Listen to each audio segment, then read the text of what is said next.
thank you for joining us today. We are the teen librarians with Arapahoe Libraries, bringing you seventh grade book recommendations. If you like seventh grade books in general, or you're in seventh grade, we think that you might like these particularly. So we'll start with introductions. I'm Lauren, and we have Catherine and Bridget with us as well today, and we're going to get started. So, if you like spine tingling things, if you loved scary stories to tell in the dark when you were younger or now, actually, I'll be honest, I'm pretty much too much of a big chicken to read that. I do highly recommend, though, Don't Turn Out the Lights. It is an anthology of short stories that is a tribute to scary stories to tell in the dark. So it came out on the anniversary of the first publication of that book, and it features 35 short horror stories that honestly I found completely horrifying. I was terrified throughout reading the whole thing, but it was so compelling, and many of the stories were those sorts of very short stories that leave you to kind of decide what happened to the characters. And so there were things like spiders coming out of people's eyes, and the story, short stories involving La Llorona or haunted houses, body snatchers, and so much more. It features stories from authors like R.L. Stine and Barry Lyga, Courtney Alameda, so many great authors, and just tons of stories. So if you're looking for something that you can pick up and put down really quickly, the stories probably are all just about 2 or 3 pages each, so you can get through them really fast, and it will creep you out the whole time. So this book that I'd like to talk about is called The Enigma Game, and this is World War II. If you are somebody who is curious about World War II history, this is fiction, but it is a story about 3 different teenagers living in England during World War II. One is his name is Jamie, and he is a pilot. He flies bombers, and he has in the plane at any given time he has other folks. The planes were manned by multiple people who had multiple jobs, but he's one of the pilots. And then the second character, her name is Louisa, and she is actually Jamaican, and she is in the UK because she has recently lost her parents, and she is looking for work, and she finds a job as sort of a caregiver for this woman who is in her 80s in this small town. And then the third character who you need to know is Ellen, and she kind of thinks of herself as a traveling person. She calls herself sort of a tinker, a traveling person. And so she kind of conceals this identity from people, but she works on the airbase where most of the story is kind of set in and around this airbase. And the story is told from all 3 of these characters, so it jumps between their perspectives. And the enigma part of the title, if you're familiar with World War II, you might be familiar with enigma machines, which were used as sort of to encode messages. And this is a story of a mystery, a German agent sort of delivering an enigma machine and hiding it in this town. And then these teenagers kind of getting involved in this plot, this sort of spy plot, trying to figure out what they can uncode and what they can figure out from German communication. It's fascinating and a very twisty sort of plot. There's lots of action. It is during World War II, so there is a fair amount, I would say, bad things happen to people in this story, but it's really interesting. And if you're curious about World War II, this would be a very good choice. It's very interesting and entertaining story. If you like pirate stories, then Fable is a great pick for you. I really enjoyed it. So, Fable is our main character, and she is the daughter of the most powerful tradesman in the Narrows. And by tradesman, it's definitely a pirate. That tradesman is being nice, but his name is Saint, and he is not the nicest guy. When Fable was 13, he abandoned her on this deserted island that has really like rough and different people who live on it, and trading's really hard, and resources are very scarce as well.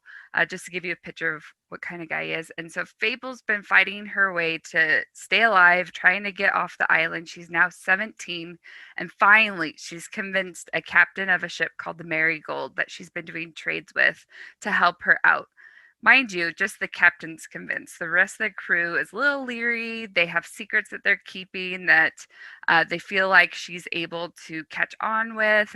But since the captain said so, That's what's going to happen. And so it's her story of trying to figure out where her father is. She knows that she is strong enough to own her own ship.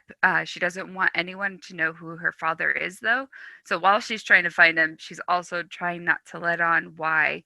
And so she's trying to figure out what is happening on the ship too, because there's this secret that crewmates are right to kind of be leery about having someone new on the ship. So there's all different levels in this book about each character and trying to figure out how she can get back on top. I really enjoyed it. She's a very strong character. She's, if you like sea stories, that piratey type, there's an element of magic to it as well. Then I highly recommend Fable. If you enjoy books with lots of action and adventure and have an animal fantasy element, I highly recommend Catalyst by Sarah Beth Durst. It is a story of Zoe and Pipsqueak. Zoe is a human girl, and on her birthday, she finds Pipsqueak, who is a tiny kitten that she convinces her parents to let her adopt. And the stipulation is that she can have the kitten as long as she keeps it quiet and she keeps it in her room and it doesn't get underfoot in the house and destroy things. And so she is so excited about this. And then the next day she wakes up and Pipsqueak is the size of a full-grown cat.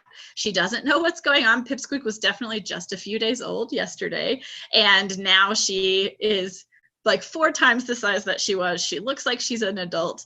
And so she decides to take her to the vet. The vet obviously doesn't believe her when she tells her that this cat has grown overnight to the size of an adult cat. And so she then takes her away. But then reports start popping up of strange animal sightings throughout town. Someone has reported that they have seen a flying poodle flying around town. And so Zoe starts to wonder if somehow this is also connected to the way that Pipsqueak is growing, because now it's been a few days and Pipsqueak is roughly the size of a horse, and she has to hide her out in the shed in her backyard, but she knows that if she keeps growing at this rate, she's not going to be able to keep Pipsqueak a secret for very long. While it's very exciting to have a cat that is that big, it's also somewhat terrifying, and she eats a lot. So they have to figure out what's going on. And so Zoe and her best friend decide that they are going to contact her aunt, who lives a few states away, because they think that she'll be able to help, but they have to get there. So they set out on this adventure, essentially riding Pipsqueak. Along the way, they do actually encounter the flying poodle. They also discover a mouse with butterfly wings and this small green dog that they're not sure what's going on, but they end up with this kind of menagerie of animals that they are trying to help get to safety. And all of this seems to somehow be connected to Zoe. It is such a fun story, definitely the first in a series, and a great adventure. If you're looking for something spooky and sort of really atmospheric, this book, I loved it so much. It's called Seven Deadly Shadows, and it is about Kira is our main character, and she sort of works at this shrine that her family have kind of been caregivers for and tenders to for generations. And her grandfather has been training her in her work as sort of working here. When things start to go very weird and very wrong. Ever since she was a kid, she's been able to see yokai, which are the sort of ghosts, if you want to think of it as ghosts or spirits, creatures from the spirit world. And the rest of her family, her mom, her dad, sibling, don't see these, but her grandfather has, and he's slowly been training her in her work and her ways to kind of manage the shrine when things go terribly wrong. And her grandfather is no longer able to help her learn and teach. And she discovers that this demon king is rising with the coming moon. He is rising, and his plan is sort of to bring annihilation to the world. And she gets kind of pulled into this, trying to prevent it, trying to save Earth. And she teams up with a variety of different people. One of them is this teenage looking person who works at the shrine with her. His name, he's a kitsune. So if you're not familiar, that's sort of in Japanese folklore is a creature sort of can transform into a fox, and they have multiple tails depending on their skill sets. And he and she kind of team up together, and they start on this quest to find these sort of other priests to help them with this ritual that they have coming. The story is really fascinating. There's lots of folklore and history in it about Japanese just traditions and religions and also monsters and creatures. So there's lots of detail there. It does get a little violent. They are fighting demons in this story, so it does get violent, but it's so interesting. The characters are fascinating, and the whole world building part of this book is so great. So if you like any of those things, if you like horror, if you like Japanese stories, if you like cinematic action fights, this is sword fights. There's lots of sword fights. This might be the story for you. I recommend it a lot. Spin the Dawn is a great pick if you like kind of this magic fantasy, but it's also Mulan meets Project Runway. So there's a lot of different layers in it. And Maya dreams of being an amazing tailor. That's what her goal is. But where she lives, their culture is pretty much women just hope to marry well. They don't usually have professions and things like that. And so she is struggling with that. But her father is one of the best tailors, and he is aging, and she's been learning from him the different ways of tailoring, and kind of helps on the side because his views are a little bit different about her working, but it's definitely a secret. And one day they have a royal messenger that comes and is summoning him to come and compete to be a royal tailor, which is a really high honor if he's able to get it. And even though he is getting older and isn't doing very well, of course he says yes, you don't turn him down. And Maya's decided that she's going to take his place and slips away at night, doesn't tell him obviously. And when she gets there, she has to pretend to be his son and is hiding her actual identity from everyone. And there's 12 other contestants that are like the best tailors around. And it turns out they're gonna be a tailor for the bride to be for the prince. And so it's a really high honor. And she's super excited. She loves dresses and things like that. But it definitely becomes more cutthroat and challenging when they find out they have to make three great dresses that contain the sun, moon, and stars. And they really want them woven into the material. And so now this magic starts to come out, and people are able to do that. She's never used magic with tailoring and stuff. So if you like kind of that competition, if you like those realistic shows that are the competition based, shows like Project Runway, this one is great. And her hiding her identity and stuff, it has a lot of different levels. You learn about the other characters. I really loved Maya's character. She's awesome. But I highly recommend it. And the second one is out already, so you can enjoy Blood of the Stars as well if you enjoyed it as much as I did. So that's been the Dawn. I love World War II fiction books. I was a history major in college, and that's always been something that I have gravitated towards.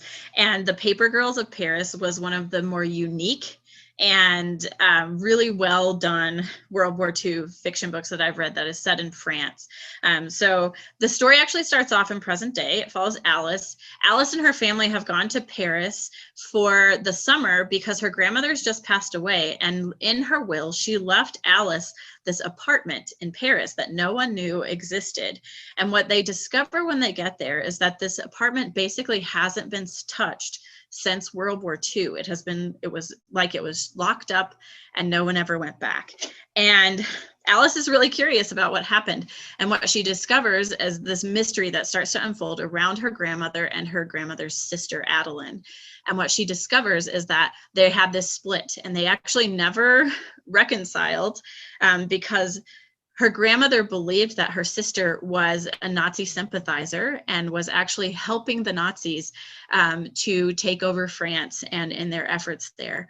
But what she never discovered, and Alice discovers when she finds her aunt's diary, is that her aunt was actually working with the resistance movement, and she was one of the spies who was helping the Allies to try to infiltrate and drive the Nazis out of France. And she led this double life and never told her family what was happening. It is such a fascinating story. It jumps back and forth in the timeline between present day with Alice, and then you get the diary entries from her great aunt.